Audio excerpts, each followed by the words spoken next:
My name is Gary Galiher, and it's my honor and privilege to share some history of Ronald L. Motley.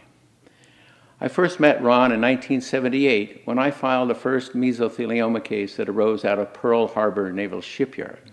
I met Ron and about 10 other asbestos lawyers back then, and Ron was the natural leader even then. Ron and his magic personality took charge of everything, and at the end of the meeting invited me to go back to Barnwell, South Carolina with him.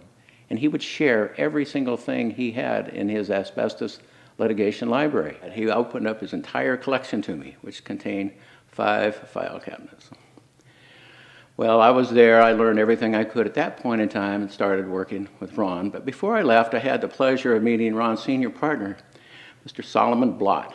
And Mr. Blott, who had been in the House of Representatives for 53 years and was a legend in his own time, shared with me how he was afraid that Ron might actually bankrupt the firm with all of those out-of-state long-distance calls.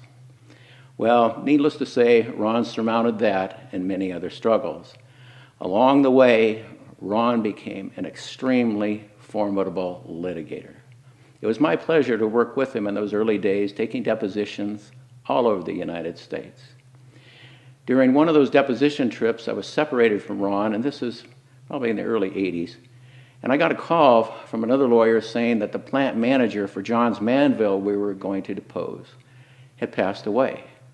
He had been in charge of their program of not informing the workers when they were diagnosed as having the disease asbestosis. If they were just diagnosed, they would just let them keep working until they were disabled. Well, when I told Ron about this death, I said, "Ron, I wonder what he died of. Maybe it was an asbestos-related disease." And Ron said, "I know what he died of." And I said, "What?" Ron said, "His conscience exploded." That was typical of Ron's quick wit and extraordinary sense of humor that he applied from start to finish to the asbestos litigation. His skills that he developed led to success, and after decades brought the giant asbestos industry to its knees for what it did to American workers. To this day, consumers are still breathing asbestos from those products that were put in place. And Ron Motley has helped workers and their families achieve fair compensation for 3 decades.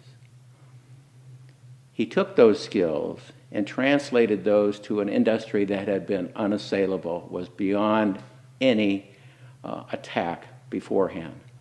That was the tobacco industry. Again, his partners thought Ron was going to bankrupt the firm, taking on a fight that was tilting at windmills and couldn't be won. But he got his way, and with his legal strategy, incredible intellect, and dogged determination, was the legal power and the legal leader behind the scenes that brought the tobacco industry to the bargaining table. That achieved the finest hour for trial lawyers in the United States, and Ron Motley was the legal mind behind it. Ron Motley's strategy changed the way we perceive cigarette smoking in the United States. Ron Motley's legal strategy stopped the increase of young children starting to smoke. That's the biggest public health benefit we've seen from a consumer product change in the history of this country. Ron Motley's legal strategies will save millions of lives. Ron Motley's achievements stand alone.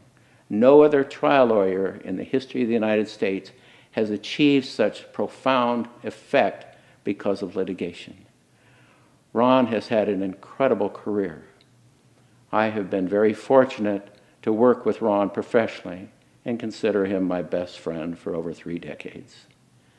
Thank you, Ron, for all that you have done for workers across the country, their families, consumers, and as a representative of the trial bar. You are truly, truly outstanding, and I can think of no one else in this country that's more deserving from the Lifetime Achievement Award than you, Ron. Congratulations.